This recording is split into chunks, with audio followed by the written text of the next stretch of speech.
Are there people in your office or your life that drive you crazy because they insist on doing things so differently than you do? When all you want is a high-level overview, they drown you in details. Or maybe you're the detail-oriented person who gets frustrated when people insist on going full speed ahead with what seems like a very haphazard plan, or no plan at all. You might be an eternal optimist surrounded by devil's advocates who seem intent on proving that your greatest ideas will never fly. Or you may be the practical realist that gets exasperated at pie-in-the-sky ideas that lack necessary scrutiny. How do you deal with these differences? One thing's for sure, treating others the way you'd like to be treated is a surefire recipe for frustration, when one person's preferences are another person's irritations.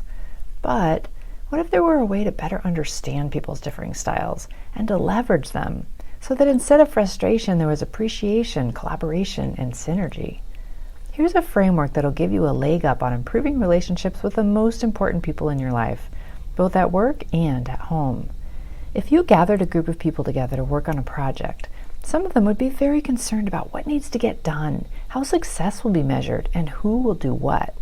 These people have a strong task orientation.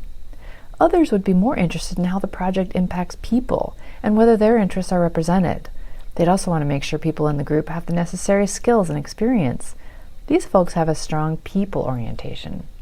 It doesn't mean task-oriented people don't like people. They just think first about the task. And it doesn't mean those who are people-oriented don't care about the task. They just think first about the people who are impacted by it.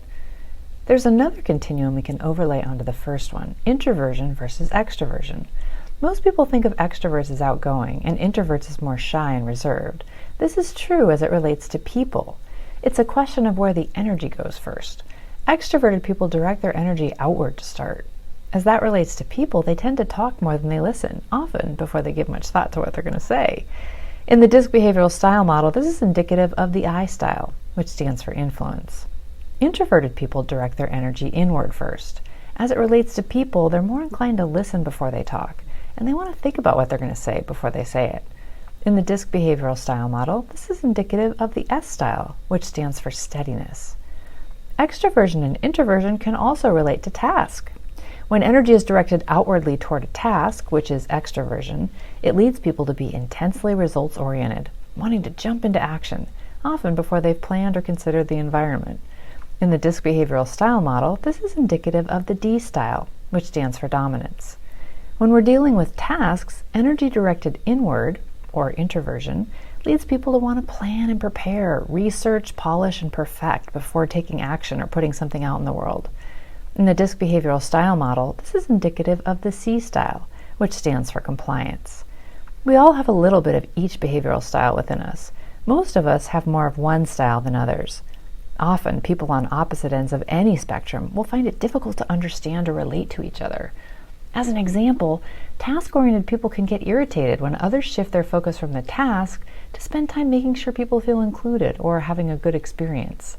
And people-oriented people get frustrated when it appears those who are task-oriented are leaving people out of the equation. But each of these people needs the other. Task-oriented people need people-oriented people to ensure their solutions will meet the needs of those being served, and that they'll buy into any changes that may be difficult for them. People-oriented people need task-oriented people to ensure they take the action necessary to serve the people they care about within a small enough window of time to make a true impact. Similarly, extroverted people need introverted people to help them see what they would otherwise miss and hear what they might otherwise talk over. Introverted people need extroverted people to initiate conversations, help them come out of their shells, voice their insights, concerns, and ideas, and get things done. It's true, people whose styles are different than our own can irritate us. But when we begin to recognize they can help us be more effective, this appreciation leads to synergy, and that allows us to get more done together than we can individually. It unlocks talent, potential, and energy. In organizations, that can lead to higher morale and engagement, greater productivity, and higher profits, market share, and customer loyalty. Are you curious what your most dominant behavioral style likely is? Click the link below to take a complimentary 11-question quiz to find out. It'll only take you a couple of minutes to complete, and you'll get your results right away. You'll also get information about what that means for you and tips on how you can leverage your unique style to maximize your effectiveness, influence, and impact, and to work better with people who may have previously driven you a little crazy. So don't delay. Click that link now and get a whole new perspective on how to become more effective.